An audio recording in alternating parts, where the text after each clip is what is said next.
Halo brother, ini dia Infinix Smart 8. Smartphone ini desainnya rupawan, fiturnya kekinian, speknya nggak ketinggalan zaman, harganya cuma sejutaan.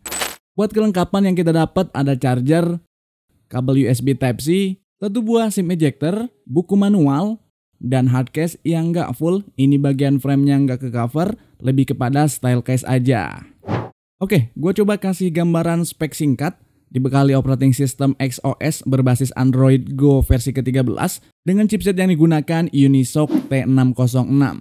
Buat layarnya ini masih IPS screen, luas layarnya 6,6 inch, punya refresh rate 90 Hz.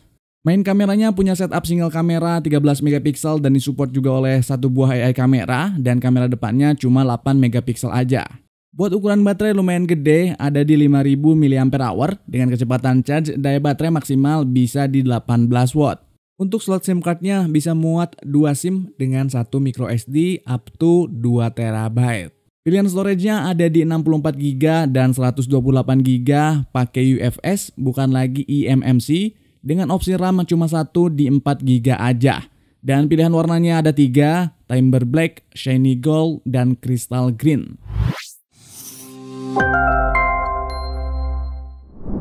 Oke, di harga sejutaan lebih dikit, ini opsi yang oke banget menurut gua.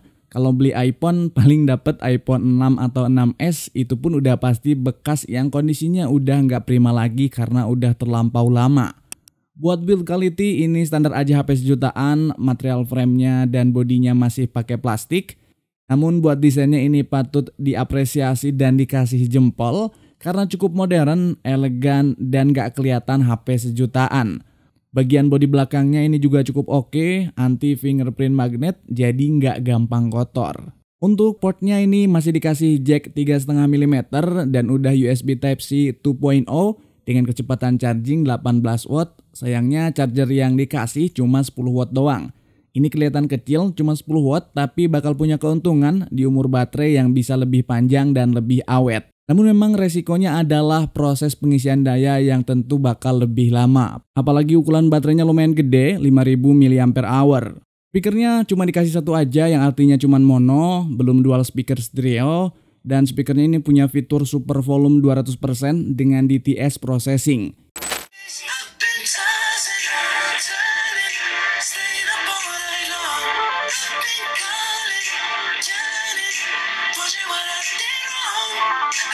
Menurut gua suaranya ini standar aja, HP sejutaan, tapi di telinga gua sedikit lebih baik dari Itel S23 Plus yang udah pernah gua coba.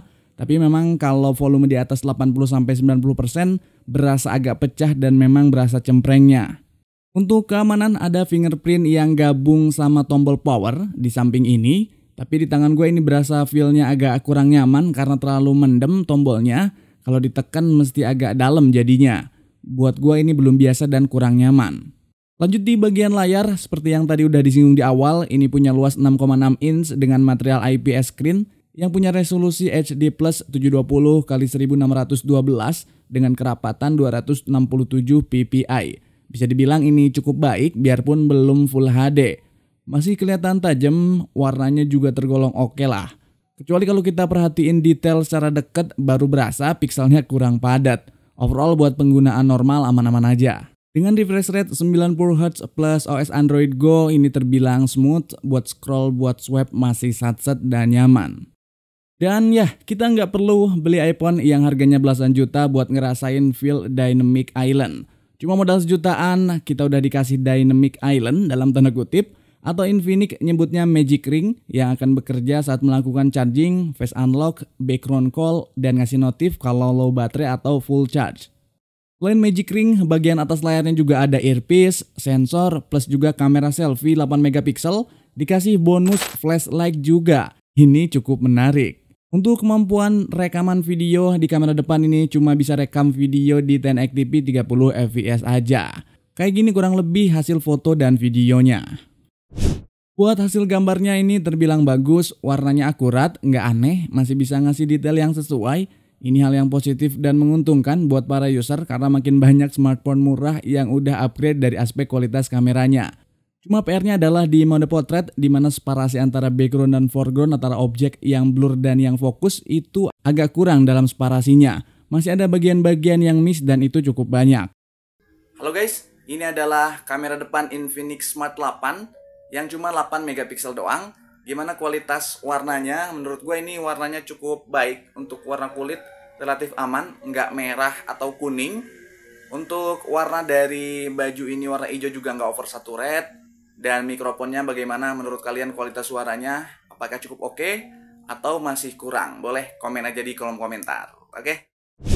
Lanjut di bagian setup kamera belakang. Udah familiar banget kita lihatnya ala-ala boba iPhone. Di sini ada satu kamera utama 13 megapiksel yang support perekaman video 1080p 30 fps. Lalu ada satu lagi AI kamera yang punya fitur buat ngebaca objek yang di capture lalu ngasih rekomendasi ke user scene apa yang cocok untuk memotret objek tersebut. Ini sentuhan kecil yang cukup oke dan bisa jadi pembeda dari kompetitor di harga yang sama. Lalu untuk boba yang satunya lagi, ini bukan kamera tapi ring light. Kalau kita intip ada 4 lampu flash di dalamnya. Untuk hasil kamera belakangnya bisa kalian lihat beberapa footage yang udah gua capture. Bisa kita nilai dari foto-foto yang ada. Untuk hasil foto ini warnanya relatif aman, tapi beberapa kesempatan kadang oversaturate kalau nemu warna hijau. Kalau di dalam ruangan atau di indoor ini masih cukup baik warnanya, bisa ngehandle warna sesuai dengan realnya. Walaupun untuk detail kalau cahayanya kurang memang udah agak menurun. Tapi kalau dengan bantuan cahaya yang cukup, ini detailnya masih cukup dapet dan cukup baik. Lalu warna saat rekam video juga oke, akurat, tajam, dan bisa handle sumber cahaya dengan cukup. Sayangnya nggak ada stabilizer, jadi berasa shakingnya, tapi masih kategori yang wajar. Perpindahan fokusnya termasuk lumayan baik, walaupun agak kurang smooth berasanya. Lalu inilah hasil perekaman video dalam kondisi minim cahaya kalau kita menggunakan ring LED dengan tanpa menggunakan ring LED. Kurang lebih kayak gini hasilnya. Opsi di menu kameranya juga ini cukup kaya, ada tambahan mode short video, kita bisa kasih filter, efek, dan musik langsung kayak di TikTok atau Reels ada template-nya.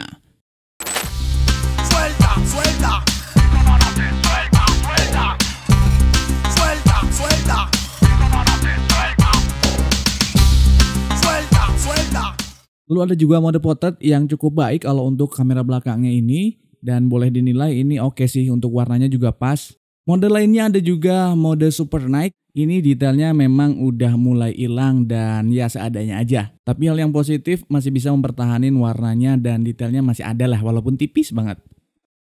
Dan itu ada juga mode-mode yang lain kayak panorama, lalu AR shot dan juga time lapse serta slow motion.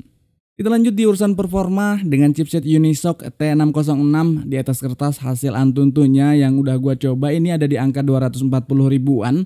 Buat skenario harian kita ini harusnya aman banget. Dengan layar 90Hz bakal bikin main sosmed lebih smooth, kualitas warna yang baik juga bakal bikin mata nyaman saat nonton video. Buat main game kalau cuma Mobile Legends aja udah pasti satset dan lanjai. Udah banyak juga yang review secara detail buat main game di HP ini. Plus hal yang bikin nyaman dan tenang menurut gua adalah di baterainya. Ukuran baterai 5000 mAh yang cukup jumbo, buat skenario pemakaian gua sih ini bisa 2-3 hari sekali untuk ngecharge-nya. Jadi ini relatif irit sih. Dan last but not least, harga yang cukup terjangkau ini bisa jadi solusi pilihan alternatif buat kalian yang pengen coba smartphone dengan banyak fitur tapi dengan budget yang cukup minimalis. Selain itu bisa juga solusi buat kalian yang pakai iPhone X Inter dan emailnya kena blokir, bisa dipertimbangin beli buat jadiin secondary phone. Dan bisa dimanfaatin buat dijadiin MiFi dalam tanda kutip atau hotspot. Daripada nembak email itu buang duit plus hal yang ilegal. Pada akhirnya, pastiin kalian beli apapun sesuai dengan kebutuhan dan kemampuan daya beli. Semoga banyak rezeki, berkah, dan berlimpah. Amin. I Brother pamit, see you next video, bye.